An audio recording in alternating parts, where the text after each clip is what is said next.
साथ हो। खुदावंद जो इस पाक सर्विस को अदा करने को है, खुदावंद मिन्नत करता हूं कि तू अपने बंदा का मुंह बन और खुदावंद पाक रूह से खुदावंद तू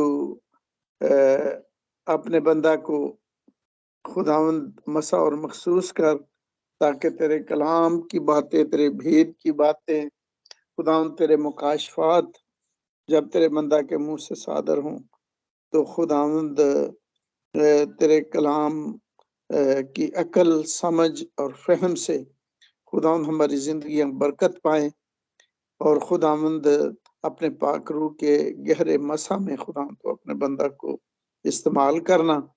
खुदावंद तो हमेशा ही अपने बंदा को पास्टर अशरफ यकूब को खुदावंद तो इस्तेमाल करता आया है। आज भी खुदावंद अपनी भारी मसा के साथ खुदावंद तो इस्तेमाल कर। खुदावंद हम नाचीज हैं, बेसमझ हैं और तेरे कलाम की बातों को खुदावंद समझने में सुस्त एतकाद हैं, तो भी खुदावंद जब तेरा पाक रूह हमें जोर देता है, कुव्वत देता है, तो खुदावंद हम कदम ब कदम खुदावंद तेरे कलाम में बढ़ते हैं और खुदावंद अपनी जिंदगियों को जो कि इस दुनिया में जो कि मुसाफराना तौर पर हैं, खुदावंद कामयाबी और कामरानी से बसर करते हैं और ये सब तेरी तरफ से है। आए खुदावंद कादर मतलब खुदा मिन्नत करता हूँ जब तक तेरा कलाम होता रहे, तेरी खुदावंद पाक हजूरी हमारे दरमियान रहे और खुदावंद तो हमें समझने के लिए समझने वाला दिल और खुदावंद हर तरह से खुदावंद तो हमें अपनी हिफाजत और पनाह में रख। ये सब कुछ यीशु मसीह के प्यारे कदूस जलाली नाम में मांगता हूँ, सुन और रहम के वास्ते, आमीन। आमीन। Thank you so much pastor Robert साहब। खुदावंद आपको बरकत दे और यीशु मसीह की मोहब्बत खास करके आपकी ज़िंदगी में कायम रहे। खुदावंद आपको बरकत दे। इस बाबरकत दुआ के लिए हम आप शुक्रगुजार हैं और आज हम खुदावंद के खादम के लिए पास्टर अशरफ यकूब साहब के लिए भी दुआ गो हैं कि खुदावंद अपने बंदा को बड़े जलाल और बड़े कसरत के साथ इस्तेमाल करे। सो वेलकम पास्टर अशरफ यकूब साहब, खुदावंद आपको बरकत दे। आइए, जो खुदावंद ने आपके मुंह में अपना कलाम रखा है वो सबके साथ शेयर कीजिए। वेलकम।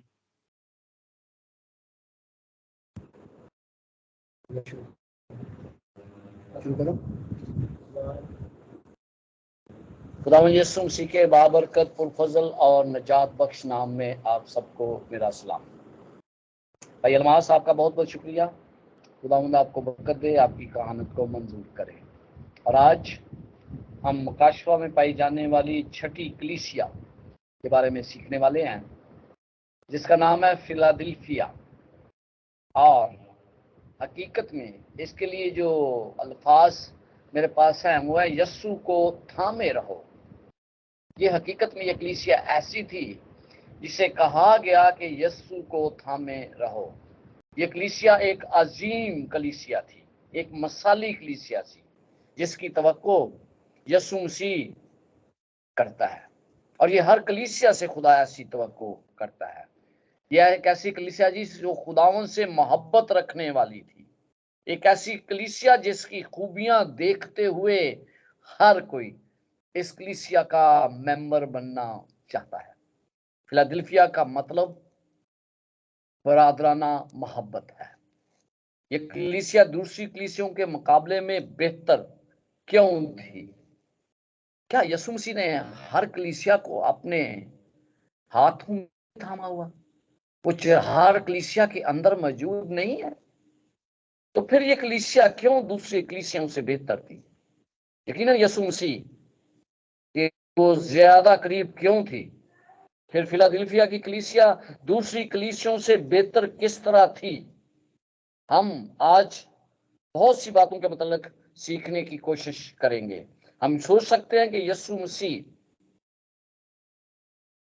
एक जर्मनी में पाई जाने वाली कलीसिया के ही इतना करीब है जितना वो लाहौर में पाई जाने वाली कलीसिया के करीब है। लिहाजा हमें भी यीशु मसीह की इतनी ही कुर्बत हासिल है जितनी के किसी भी कलीसिया को है। हर कलीसिया के लिए यीशु मसीह ने दरवाजा खोल रखा है, लेकिन हर कलीसिया यीशु मसीह के साथ मुकम्मल तौर पर शराकत नहीं करती।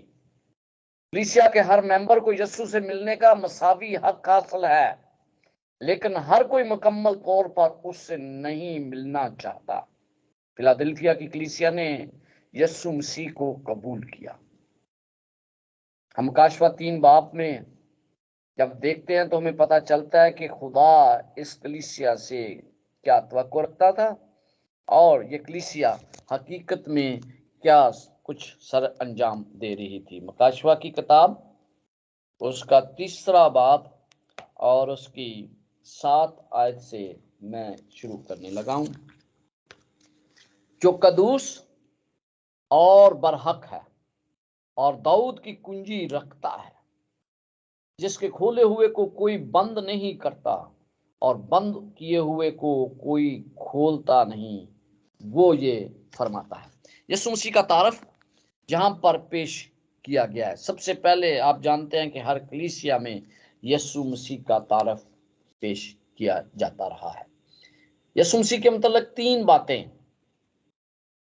यहां पर लिखी हैं।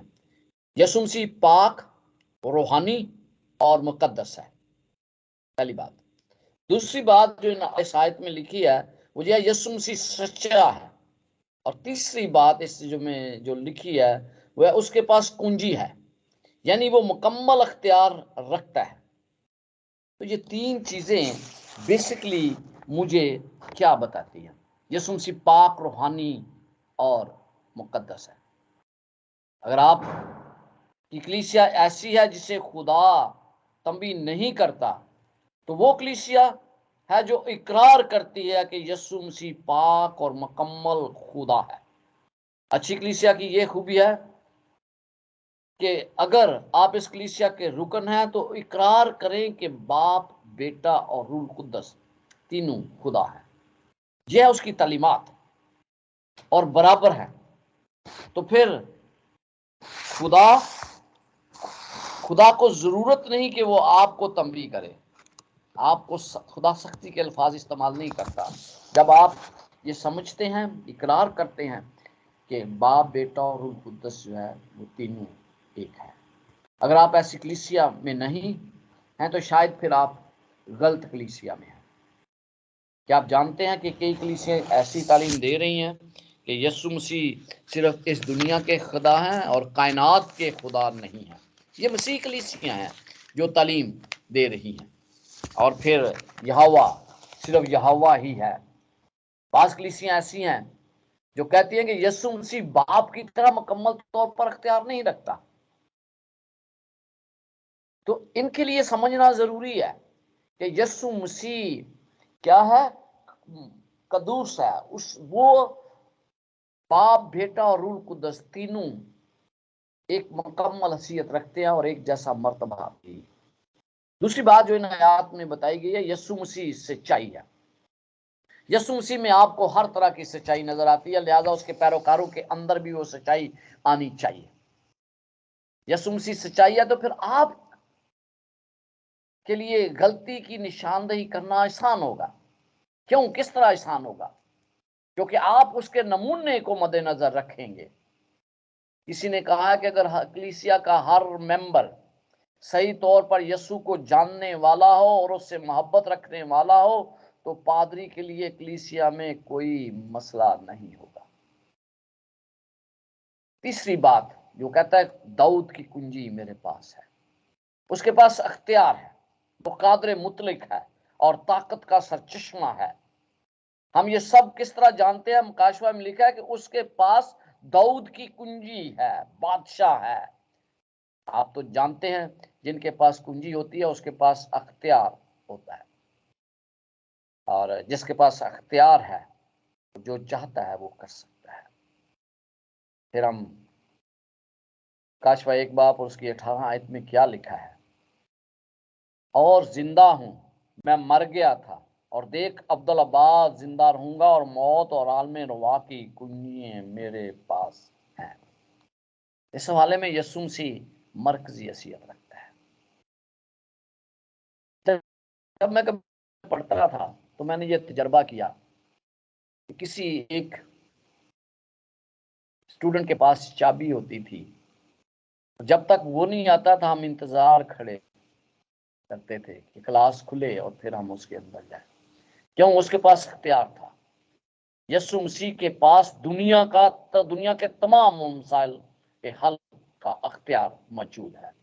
यीशु मसीह बहुत जल्द मौत और कब्र पर फतह पाने के लिए इस दुनिया में आएगा।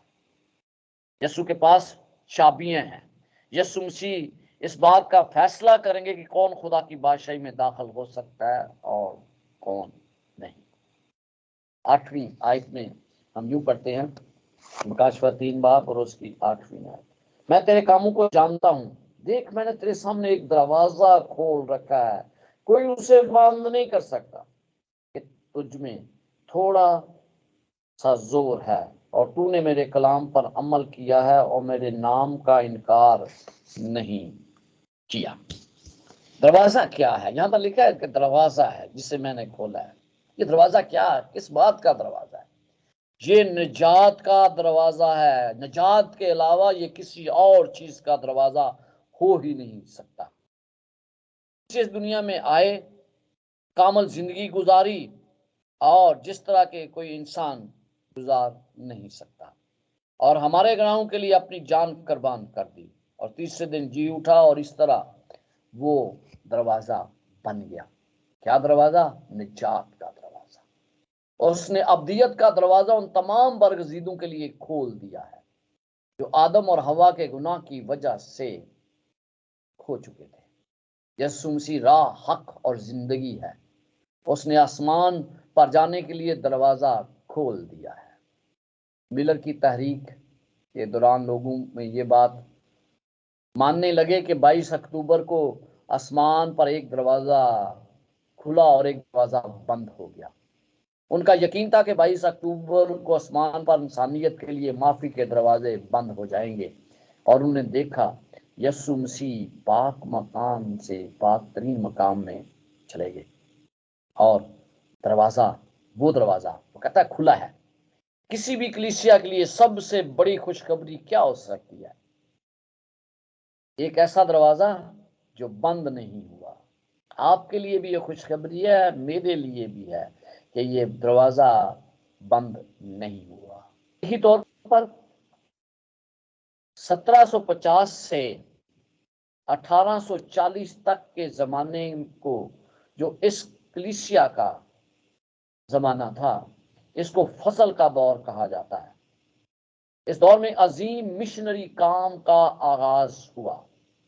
इब्तदाई रहनुमाओं में जॉन वेस्ट,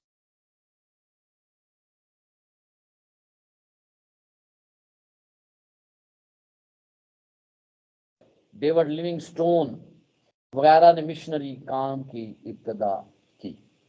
और मुकाशवा 14 बाब 6-7 आयत के मुताबिक अब्दी खुशखबरी का पैगाम पूरी दुनिया में पहुंचाने का अहद किया।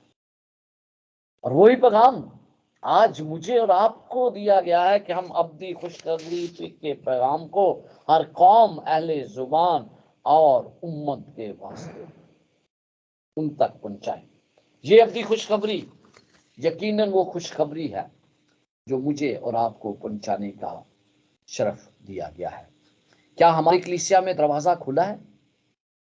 हर कलीसिया में दरवाजा होता है, और वो दरवाजा खुला है या नहीं है। अगरचा हमारी कलीसियां छोटी हैं, उसके शायद मेंबरान की तादाद भी कुछ ज्यादा ना हो, लेकिन अगर फिलाडेल्फिया की कलीसिया को देखा तवज्जो की जाए तो हमें पता चलता है कि उसमें सबसे ज्यादा अहम बात बरादराना मोहब्बत थी। तो क्या हमारे दरमियान बरादराना मोहब्बत पाई जाती है? अगर हमारी कलीसिया में बरादराना मोहब्बत पाई जाती है तो क्या आपने इसे महसूस किया है? अगर मैं कलीसिया के अंदर बरादराना मोहब्बत महसूस नहीं करता तो फिर यीशु मसीह उस कलीसिया के अंदर नहीं होता।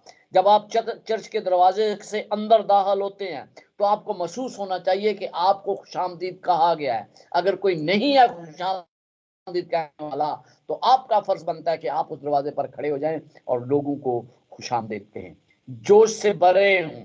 कलीसिया में बरादराना मोहब्बत होना जरूरी है। एक दूसरे का एहसास, एक दूसरे के मुआशरे में रहते हुए उनसे मोहब्बत रखना और फिर यकीन करना कि हम ऐसा कर सकते हैं।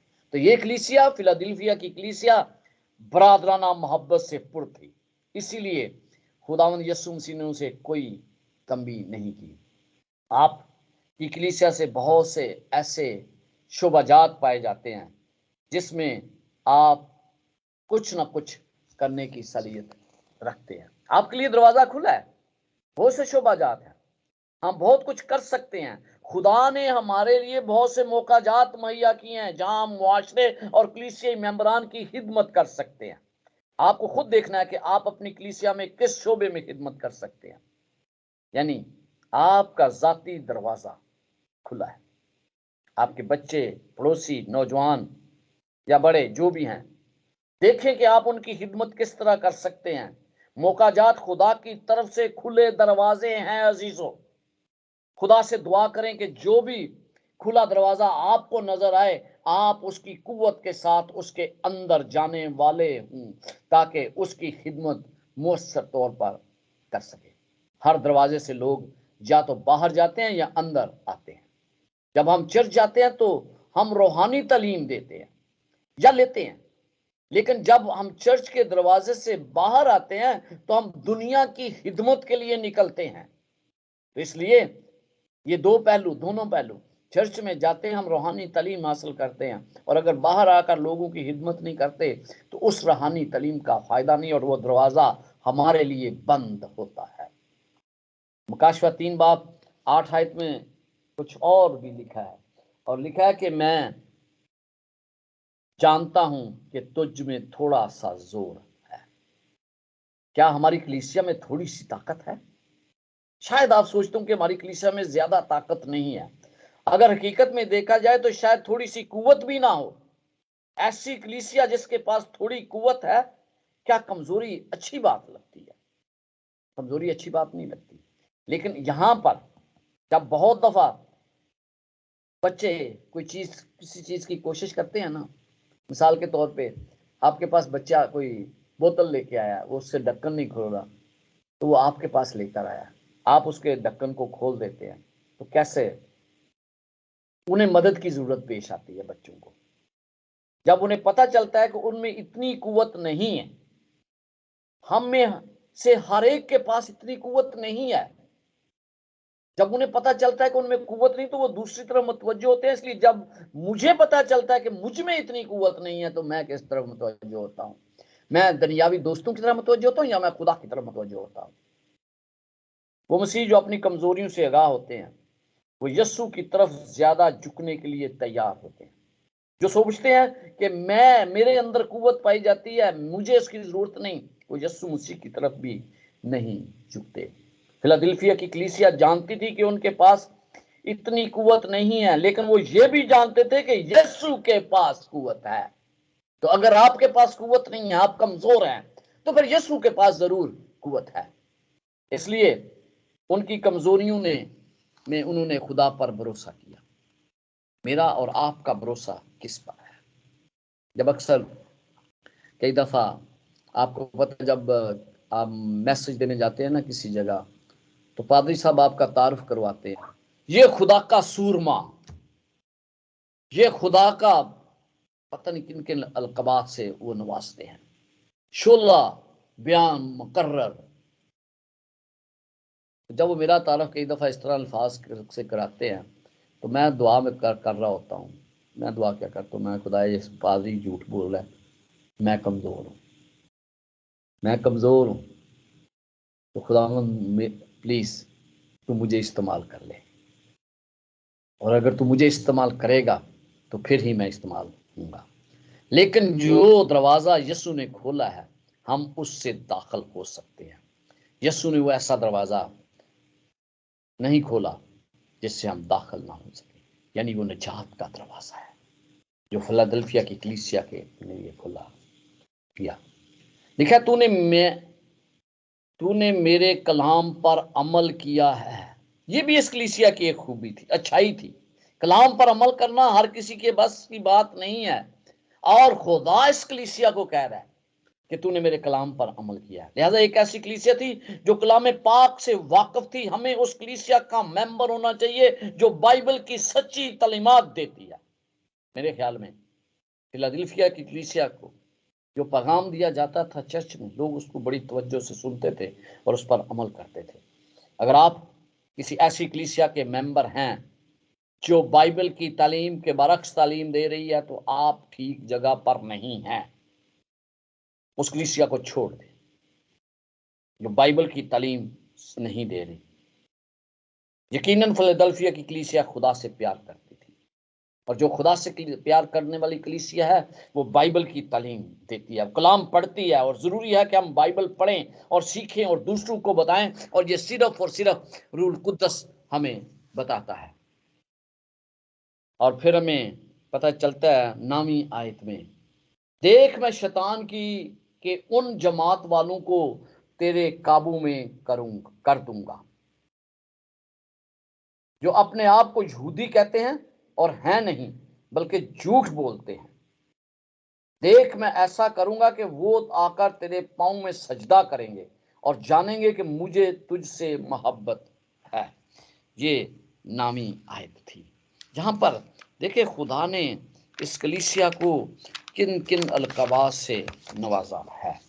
शैतान की जमात, झूठ बोलने वालों का गिरोह है जो खुदा के लोगों का शिकार करते हैं।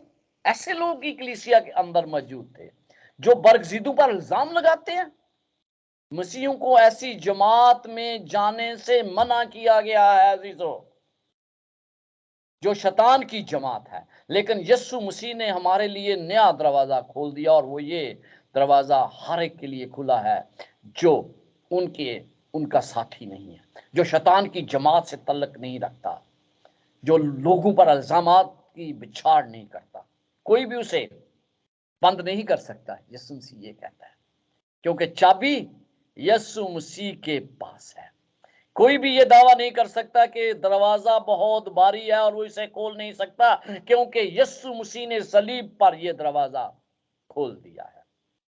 अमाल 4 बाब और उसकी 12वीं आयत में लिखा है, और किसी दूसरे के वसीला से निजात नहीं, क्योंकि आसमान के तले आदमियों को कोई दूसरा नाम नहीं बख्शा गया जिसके वसीले से हम निजात पा सकें। निजात सिर्फ और सिर्फ यीशु मसीह के जरिए ही मुमकिन है। 9वीं आयत में लिखा है, देख मैं ऐसा करूंगा कि वो आकर तेरे पांव में सजदा करेंगे और जानेंगे कि मुझे तुझसे मोहब्बत है। ये मोहब्बत रखने वाली कलीसिया थी, खुदा उनसे मोहब्बत करता था क्योंकि वो आपस में बरादराना मोहब्बत से पुर थे। इसलिए इस कलीसिया को बरादराना वाली कलीसिया वाली मोहब्बत का नाम दिया गया। एक दफा का जिक्र था कि कलीसिया में एक औरत बैठी हुई थी, उसके बच्चे ने शोर करना शुरू कर दिया, बच्चा रोना शुरू कर दिया उसने। तो चर्च के जो बड़े थे ना, वो उसके पास आए और बड़े गुस्से में उससे उनने बात की। उसने कहा, आपको पता नहीं है कि यहां पर आप क्या कर रहे हैं? आप चर्च को छोड़कर चले जाएं, बच्चा रो रहा है, लोग तंग हो रहे हैं।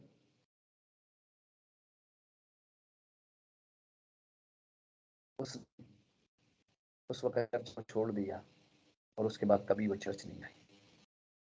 हमें लोगों से मोहब्बत से पेश आना चाहिए ताकि कहीं वो चर्च को छोड़कर ना चला जाए। ये सोचा करे कि क्या मेरी वजह से कोई ऐसा तो नहीं जो चर्च को छोड़ जाएगा। पहले हमें दोस्ती उनसे करनी है। अगर वो ये कहते कि बहन ये बच्चा रो रहा है, आप मुझे दे दें, अब मैं इनको बाहर ले जाता हूं, आप ताकि खुदा के कलाम को बेहतर तरीके से सुन सके, तो शायद ये ज्यादा बेहतर था। इस तरह मदद कर सकते हैं। शायद हमें बर्दाश्त करने आना चाहिए। जरूरी है कि हम दूसरों की बातों को बर्दाश्त करें। क्या हम ज्यादा मोहब्बत और बर्दाश्त का मुजाहरा कर सकते हैं अपनी कलीसियाओं में, अपने लोगों के साथ? क्या जिन बातों से लोगों को दुख होता है हम उनके इस्तेमाल से बाज रह सकते हैं ताकि हम बरादराना मोहब्बत में आगे बढ़े। हमें लोगों के साथ मेहरबानी से पेश आने की दावत देते हैं तो हम उनके ज्यादा करीब होते हैं, लेकिन जब हम किसी को खुदा के घर से बाहर निकाल देते हैं तो हम खुदा से दूर चले जाते हैं। हम मजबूर कर देते हैं कि लोग उस कलीसिया को छोड़ दें। ईसाया 56 उसकी 7 आयत में लिखा है, मेरा घर सब लोगों की इबादत का कहलाएगा। मेरे ख्याल में इसमें रोते हुए बच्चे भी शामिल हैं। आए अपनी कलीसिया दूसरों से मोहब्बत करने वाली कलीसिया बनाएं। आए अपनी कलीसिया में मेहमानों को खुशामदीद कहें। जहां पर जो चैनल में आते हैं उन्हें खुशामदीद कहें। स्काइप में मीटिंग्स में जो आते हैं उनका ख्याल रखें। हकीकत में मेहमानों में चर्च में आने की दावत कौन देता है? आपको देनी है। मैं इतने देर से आप लोगों के साथ हूं, लेकिन वो मुझे तो वही चेहरे नजर आते हैं। शायद आप दूसरों की निजात के लिए इतने फिक्रमंद नहीं। क्या इन्हें यहां भेजा नहीं जाता? खुदा उन्हें यहां भेजता है और कई दफा हम उन्हें कलीसिया से बाहर निकालने का सबब बनते हैं। क्या आप और खुदा एक टीम के रुकन नहीं है? खुदा और आप एक टीम है, और जब आप टीम मिलकर काम करते हैं ना तो फिर खुदा बरकत देता है। 10वीं आयत में यूं लिखा है, चूंकि तूने मेरे सब्र के कलाम पर अमल किया है, इसलिए मैं भी आजमाइश के उस वक्त तेरी हिफाजत करूंगा जो जमीन के रहने वालों के आजमाने के लिए तमाम दुनिया पर आने वाला है।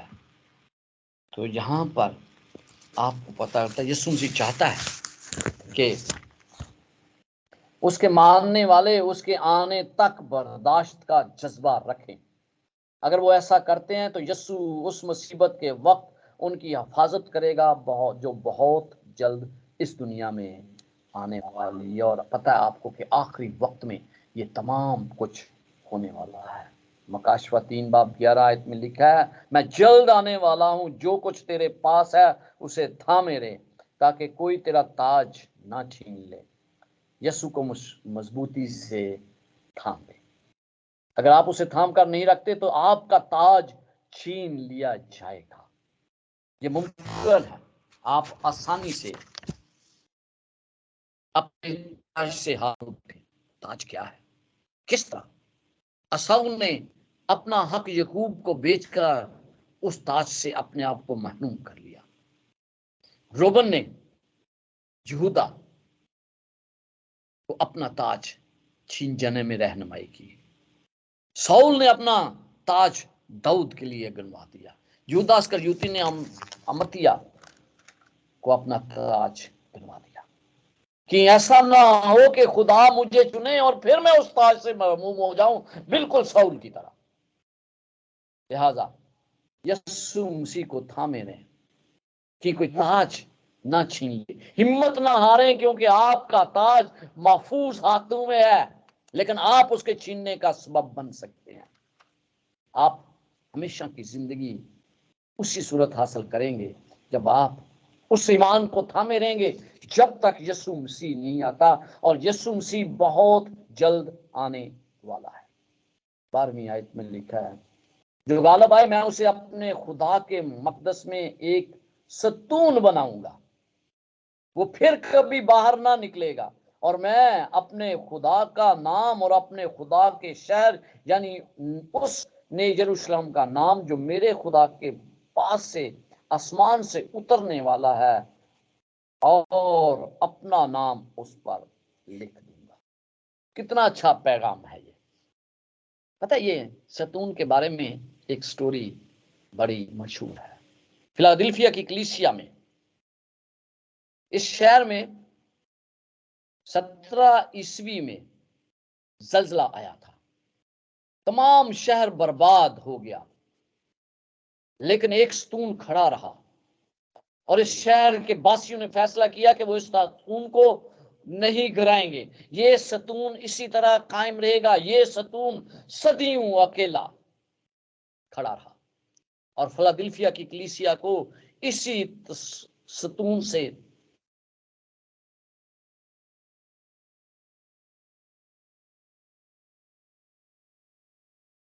बाहर ना निकलेगा। इस शहर में कई सालों तक जल्जले आते रहे, जिसके खौफ से इसके बासी खुले आसमान तले सोने पर मजबूर थे। अगर आपको कुछ महीनों के बाद दोबारा घर तमीर करना पड़े, फिलाडेल्फिया के लोगों ने ऐसा काम किया। फिलाडेल्फिया के लोगों ने हिम्मत नहीं आ रही, काम को छोड़ा नहीं। जल्जले आते थे, जल्जलों के बावजूद वो फिर से घर बनाते थे। क्या फिलाडेल्फिया के लोगों ने काम करना छोड़ दिया? हर किसने। वो कलीसिया के ऐसे सतून थे जिन्हें हिलाया नहीं जा सकता। मैं और आप इस कलीसिया में, जिसमें आज हम हैं, किस तरह के सतून हैं। वो दूसरी कलीसियों के मुकाबले में ज्यादा वफादार और मोहब्बत करने वाले थे। उन्होंने यीशु मसीह में उम्मीद का दरवाजा देखा, ना कि खौफ वाला दरवाजा। क्या आप खौफ में जिंदगी गुजार रहे हैं? अगर आप मसीह में हैं तो आप मजबूत सतून होंगे। आखिरी वक्त में सिर्फ उसके बकिया बरगजीदा लोग खड़े रह सकेंगे। यीशु हमें अपना नया नाम देगा। खुदा अपना नाम क्यों आप पर लिखेगा? क्या आप उसकी मलकियत हैं? खुदा का नाम जाहिर करता है कि वही मालिक और खालिक है। मसीह हमारे ऊपर नया नाम लिखेगा। उसका मतलब यह है कि हम खुदा की मलकियत बन जाएंगे। आपको बताना चाहता हूं कि खुदा अपनी मलकियत की अच्छी तरह हिफाजत करना जानता है और वो आपकी करेगा। आखिरी आयत मुकाशवा 3:13 आयत, जिसके कान वो सुने के रूह कलीसियों से क्या फरमाता है। मैं आपसे कहना चाहता हूं कि यीशु के दरवाजे में दाखिल हूं। आप मुफ्त उसमें दाखिल हो सकते हैं। यह दरवाजा हमेशा की जिंदगी आप पर खोल देगा। आए मोहब्बत के साथ आगे बढ़े। आए उस अजीम फिलाडेल्फिया कलीसिया की तरह बने जिसमें बरादराना मोहब्बत पाई जाती थी। मेरा ईमान है कि यूं ही आज हमने इस पैगाम को सुना जो फिलाडेल्फिया की कलीसिया के लिए था, तो यकीनन ये कलाम मेरे लिए और आपके लिए भी है कि हम बरादराना मोहब्बत में पढ़ें, जो इस कलीसिया का एक मुस्बत पॉइंट था। आए खुदावंद आपके साथ और आपको बरकत दे। आमीन।